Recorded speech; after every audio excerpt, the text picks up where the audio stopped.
Good morning and welcome back to the channel. Thank you for tuning in. It is a beautiful Monday here in Arizona, but it's already 90 degrees outside down here in the valley. So I have my AC going, I have me a cup of coffee, and I'm ready to start the week. I hope you all had a great weekend. It was fun and busy, but it was nice all together.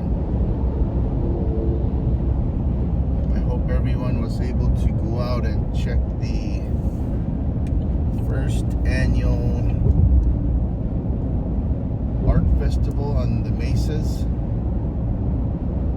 I believe there was that happening, and then I think there was a run. I don't know if it was a 10K, 5K fun run. There's something going on out there, and then there was also a farmer's market, I believe. I hope that was a good turnout for all the vendors who were selling on the cultural center grounds there. It's always good to have people supporting our artists,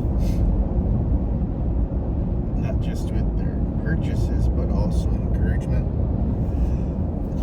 Excuse me. Oh man, tonight. And I believe they were supposed to have some dance groups up there.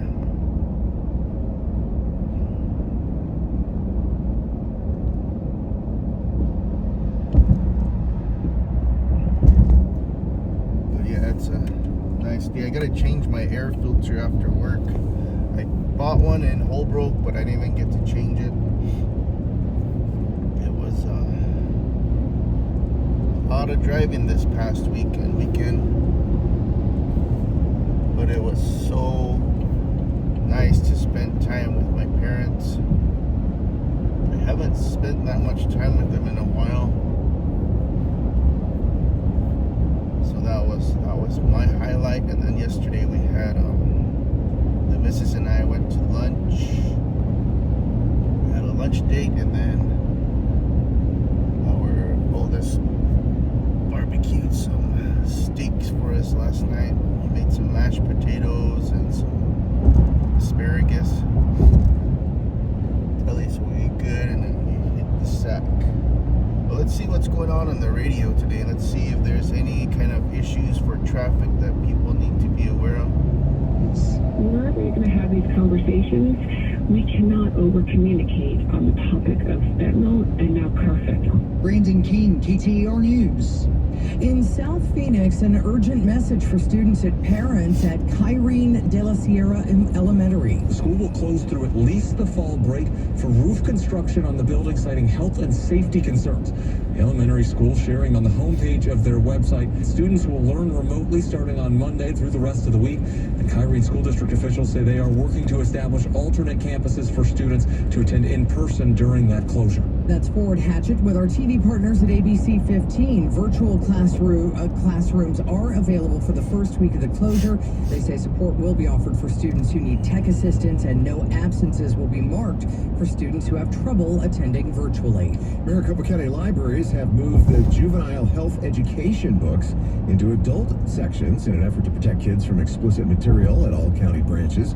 County Supervisor Mark Stewart also says at 10 of the county's libraries, parents can now prevent their children from checking out specific titles. To protect the innocence of kids and let them learn about sex at their own pace. That's our intention here at the library. The plan is to expand the parental control program to all of the county libraries, which are separate from Valley City libraries, and that should happen, they say, in the near future. Eyes on education. You might think, hello, that was very loud, that video games aren't good for you.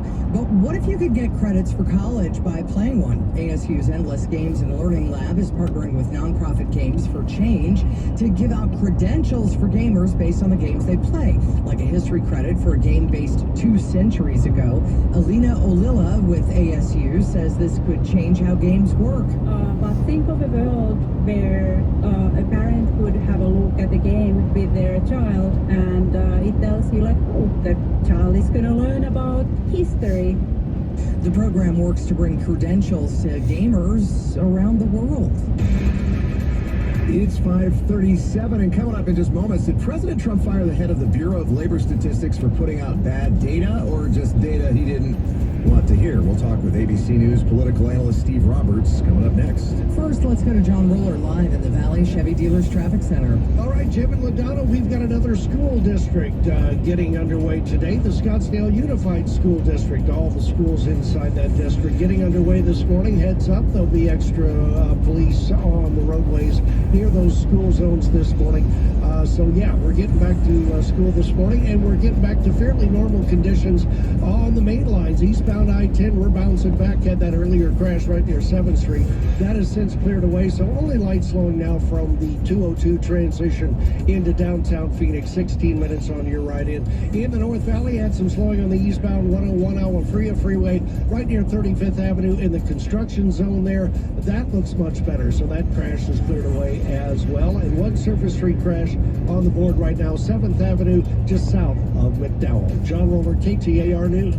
So apparently we're going to spend the month of August paying for the mild July that we had, because we're going to start out the week at 113, and that's our high today, yeah. And then it could be as hot as 118, which would equal the hottest day of the year so far by Thursday. Weather's brought to you by... Oh, exciting. Yeah, I know. Yeah, I'm excited too. Your weather's brought to you by Howard Air and Plumbing. Whether replace or repair, call Howard Air and Plumbing. KTAR News Time is 5:39. Let's talk about your mouth. What's going on there? If you've got missing teeth, or if you've got someone in your family who just is, every time they laugh, their hand goes right up to their mouth because they're so embarrassed of their smile. Tell them about New Life Dental Implant Center. You particular concern?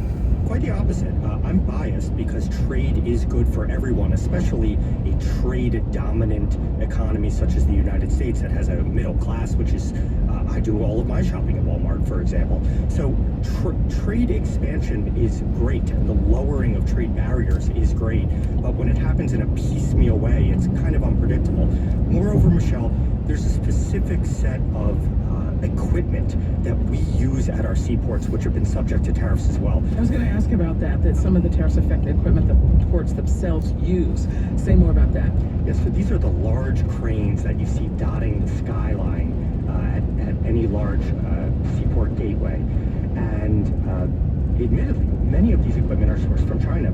China has about 80% market share in these large ship-to-shore cranes.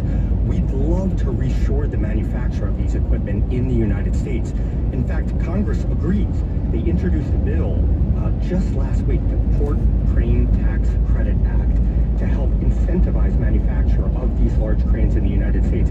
But there's a lead time, there's a ramp-up time. So in the meantime, we need to continue sourcing these cranes from China, Austria, Ireland, Korea, until we're able to manufacture these cranes here in the United States. Okay, so just to clarify this, though, you talked about how you're pro-trade. I get that. But this is not lowering trade barriers. This is raising trade barriers, isn't it? Well, I guess the main question I have is, how is this going to affect the average American consumer? Trade volumes are remarkably persistent. President Trump cares deeply about fairness. This is a word he uses a lot when talking about trade policy. So he's honed into something, which is that regardless of what the tariff rates are between countries, a lot of countries will use non-tariff barriers to prevent U.S. exports from going from here to there. So by negotiating trade deals that require other countries to purchase U.S. goods, it's actually bringing down those non-tariff barriers in addition to the tariff barriers. And the impact on the consumer is what? American goods will have more access to markets abroad, whether it's China, Japan, Africa, Europe. American exporters will have more opportunities to sell abroad. All right, that's Carrie Davis, President and CEO of the American Association of Port Authorities. Carrie Davis, thanks so much for stopping by. Thank you, Michelle.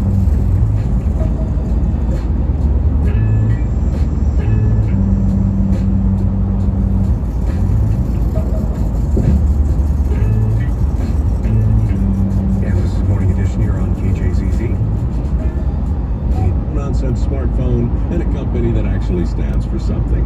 Pure Talk.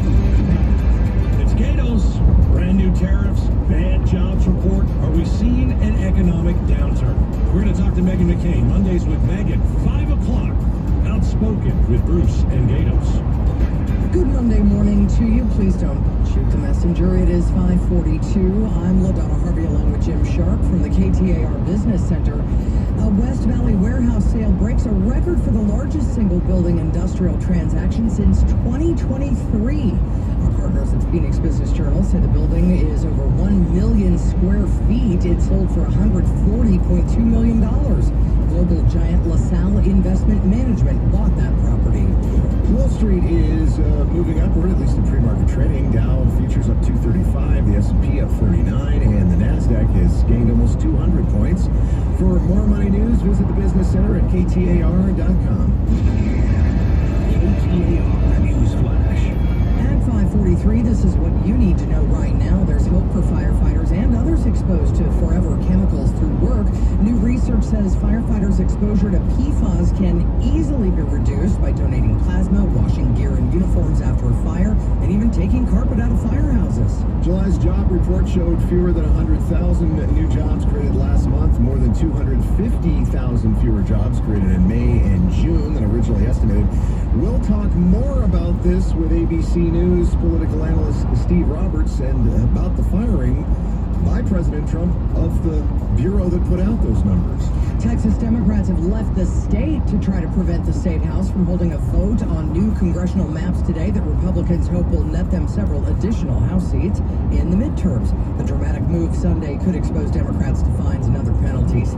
All of our top stories just 15 minutes away. For more news, KTAR.com or the KTAR News app. Here's John Roller in the Valley Chevy Dealers Traffic Center. All right, we have cleared away those crashes that started the morning off. So right now, only light slowing coming in on one main line. That's the eastbound I-10 right around 51st Avenue into downtown. That earlier slowing in the North Valley on the eastbound 101-hour freeway. That slowing started right at 35th Avenue. That is gone. So looking much better all the way over to the North Stack, and light slowing south of the Stack on the southbound side of I-17 through the Durango curve. Very normal. That'll stay with you to 7th Avenue. Then you are good to go all the way over to the Split. And the one and only Surface Street crash, 7th Avenue in McDowell. That too is out of there. John Roller, KTAR News. Mostly sunny today with a high of 113, climbing to possibly 118 by Thursday. Weather brought to you by Howard Air and Plumbing. Whether replace or repair, call Howard Air and Plumbing. After the Bureau of Labor Statistics released monthly jobs data showing surprisingly weak hiring in July, large downward revisions to job growth in May and June, President Trump announced on social media he was firing BLS Commissioner Erica McIntyre. Well, did the president shoot the messenger because he didn't like the message? National Economy Council Director Kevin Hassett told Meet the Press, not exactly. Hassett says the way job number revisions are calculated has been flawed since COVID. The actual number for the month wasn't so bad, but the 2 months before were revised down by more than had ever happened since 1968. But William Beach, who did lead the BLS during President Trump's first term, called the move unfortunate, said it could set a bad precedent where bad news means you're going to get fired. ABC News political analyst Steve Roberts joins us now from Washington. Steve, who's right here? I think the critics are right. I think Donald Trump, he said very explicitly, Kevin Hassett's trying to put a good face on this, but the president said they made me look bad, and nothing in the world angers Donald Trump more than making me look bad. And these are independent professionals who have served Democrats and Republicans for generations. And there's nothing new about this. Donald Trump, going back to his first term, embraced alternative facts as a doctrine. Remember, he argued with the National Park Service a week after his inauguration because they said fewer people had attended his inauguration than he claimed. And this has been a consistent through line throughout his entire public life, denying the facts when they don't conform to his politics. Now, when Kevin Hassett says that the process of gathering data can be updated, that's a fair comment, because all systems that depend on public responses, whether they're pollsters or the census, with the advent of new technologies and cell phones, people do have to update their data collection systems, but that's very different from saying the numbers were rigged for political bias, which is exactly what the president charged. And the real problem here is that you need independent, verifiable statistics to make rational decisions. Another economist, Jason Furman from Harvard, told CNN accurate statistics are essential for the economy.